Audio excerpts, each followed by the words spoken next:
Hey, what's going on, guys? So today we're talking about Ycs Pittsburgh discussion video. Turn down for what?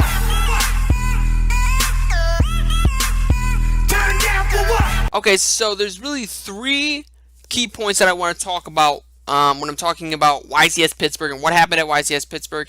And actually, two of them are kind of related to each other. So I'm actually going to sandwich those two around the one thing that isn't related to those two things. This is the first thing I want to talk about when it comes to Ycs Pittsburgh and the three major things I want to talk about, and that's Zodiac. Zodiac had an absolutely phenomenal day, and I think there are more than a couple reasons why. I think the first reason is, first off, the deck is very good. Why did Konami ever print an archetype that you don't need to overlay at all ever to make an Xyz summon? I think another big reason why Zodiac did so well is because the top three decks before Maximum Crisis were, in my opinion, 60 card Infernoid, Paleo variants, and Zoo variants. I think those are the top three decks, with kind of True King Dinos on the horizon and Invoked also there, maybe ABCs as well. And I thought Paleo was honestly the best of the six decks I just mentioned because it did have a really good Zodiac matchup. It main deck Dimensional Barrier and plussed off it. It had a Book of Moon. And Dynamiscus, the Karma Cut is very good as well. 60 card Infernoid, that deck is just such a different style than Zodiac. And also, Zodiac does a lot of searching, and it does a lot of drawing, it does a lot of plussing, so that grass looks greener, especially against a 40 card Zodiac deck, is actually a lot better. But I think with the release of True Dracos, along with the release of Ash Blossom, that kind of stopped people from running 60 card Infernoids, which we see some Zodiac Infernoids right here, but that kind of stopped 60 card, like pure 60 card, no Zodiac Infernoids, and Paleozoic variants. Those kind of stopped it. I talked in my market watch of why I think you shouldn't run Paleo at Ycs Pittsburgh because True Dracos counter that deck so hard. And a lot of people that run Paleos just kind of take the loss against True Draco because it is such a hard matchup, and that's just not really something you want to do. That grass looks greener is just, it's a phenomenal card unless it gets Ash Blossom. I think that, and I don't know how well represented all decks were in all cases, but I think that Paleozoic, which there's a Paleozoic variant in here, I think that pure Paleozoic or Paleozoic variant, non-Zoo Paleozoic variants, along with Infernoid, non-Zoo Infernoid variants, they just get really hard countered. If you're not running Zoo, and because of Ash Blossom and because of True Draco, it's just not very good. Number two thing I wanted to talk about is not only those decks had a bad day, but Dinosaurs had a bad day, and so did True Draco. And I thought True Draco was just going to dominate. I thought after Maximum Crisis, the deck was just going to be super busted, and it just really hasn't done any. It really hasn't gotten off the ground yet. And I thought maybe it's just sided for more. Once we get to Ycs Pittsburgh, we'll see. And there are, I mean, Aaron Furman, he was running True Draco Zoo. But that wasn't the version I was talking about card demise. And I think, not without going into like this huge tangent about it, I think there are ways to make True Draco without Zoo better. And I just think people haven't seen that yet. I think running maybe a couple more Monarch spells and traps, like maybe March, maybe Domain, maybe even running Erebus to even out Zombie Worlds. I don't know.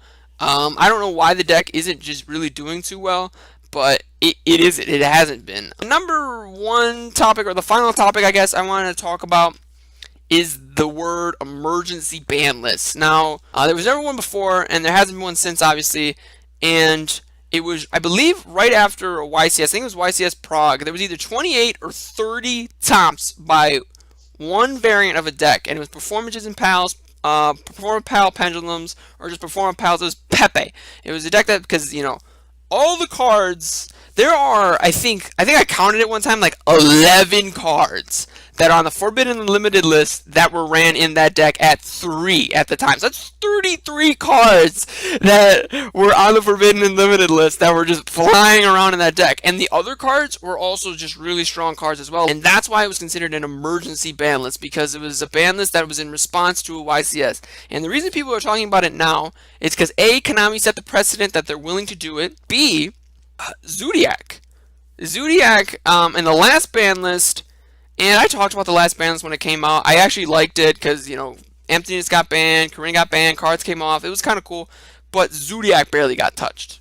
Like one card went to one or went to two, and that was it. And my personal opinion on whether or not Konami should do an emergency ban list right now, because there are people saying, "Oh, they gotta do it, they gotta do it, they gotta kill the deck, kill the deck." I don't think that's what's needed. The reason being is because Link format's coming up, new sets are going to be released, and the deck is just going to slowly get. Maybe after, if it's still busted at Links, maybe if it wins Nationals, the ban list after Nationals in August, kill the deck, massacre it. But the deck hasn't really still been out for very long. It came out in Raging Tempest, which was in January, so I guess it has been out for about 4 months now.